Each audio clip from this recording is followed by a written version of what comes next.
This is Democracy Now!, democracynow.org, The Quarantine Report. I'm Amy Goodman.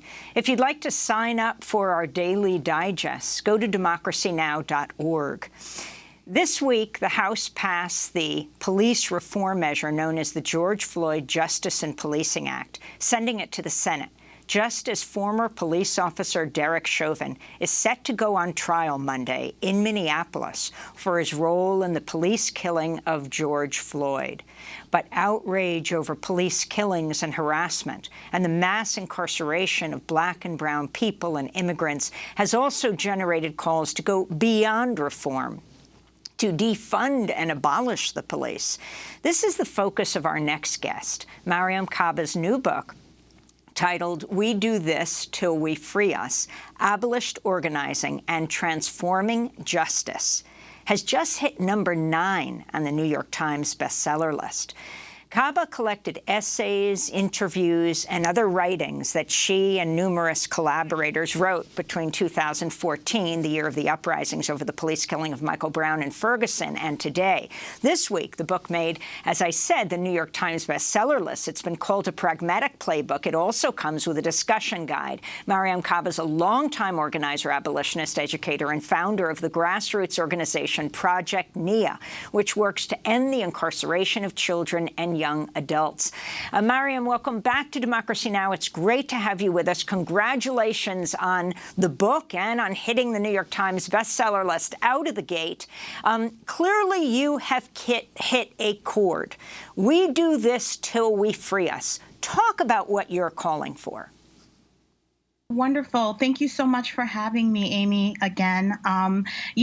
So I think really the reason why the book has been resonating is because of the uprisings and the struggle in the streets. The fact that so many people around the country recognize the complete and utter failures and limits of so-called reform to actually do what people want, which is to have some little modicum of justice.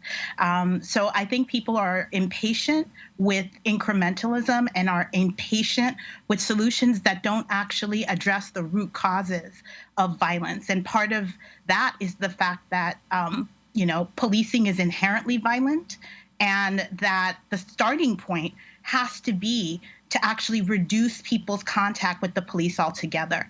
And if I always tell people, if you care about the violence of policing, then you should want as little policing as possible in any form.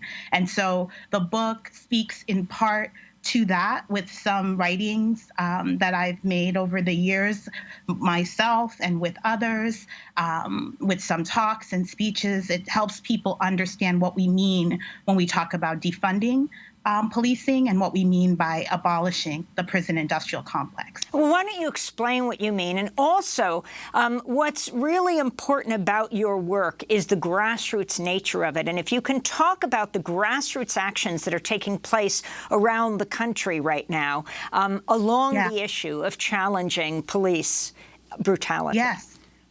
Thank you so much. I will say this. I always tell people that when we talk about prison industrial complex abolition, we're talking about a dual project. We're talking, on the one hand, a project that is about dismantling death-making institutions like policing and prisons and surveillance, and creating life-affirming ones, putting resources and investing in the things we know do keep people safe: housing, healthcare, schooling, all kinds of other things, living wages. You just talked with Reverend Barber earlier. Those types of investments are what really actually keep people safe. So that's what PIC abolition is really about at its core. In terms of the people on the ground, I do want to point out, you had a conversation earlier with Congressman Jones about the George Floyd Justice Act. And I think if you talk to people who've been on the streets all last year, basically half the year, and continue to be struggling now in their communities, they would tell you that that bill, which is really just a set of procedural reforms, is woefully insufficient. And I also keep thinking about the cruel irony of naming a bill after police reform, supposedly bill, after someone who was killed by the police, and then to include a whole set of so-called procedural reforms that would not have prevented that person's death. So, this particular offering that they're making supposedly in Congress wouldn't have kept George Floyd alive. And I think that's just cruel irony. And I really recommend that people take a look at Derica Purnell's yesterday, a great column that she wrote about this very issue. So in terms of the grassroots, organizers since May of 2020, since George Floyd's killing, have actually worked to secure divestment of nearly $1 billion from police departments around the country. And they've secured investments of at least almost $200 million in communities towards the things I mentioned are life-affirming and life-giving institutions.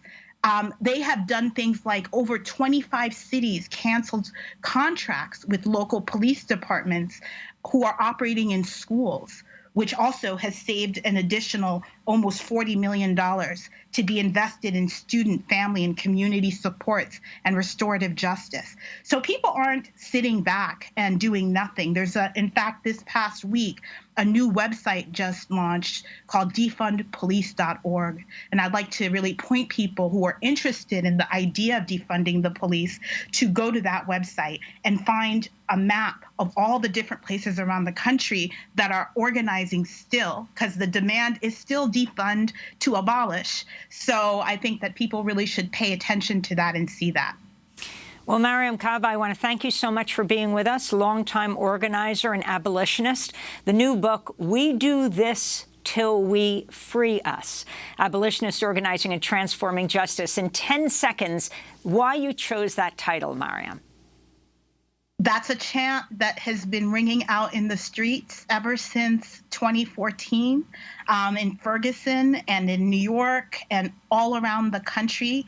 I've seen and heard when I was in the streets with young people at protest, young people in Chicago screaming that We're going to chant. have to leave it there. I thank you so much. That does it for our broadcast.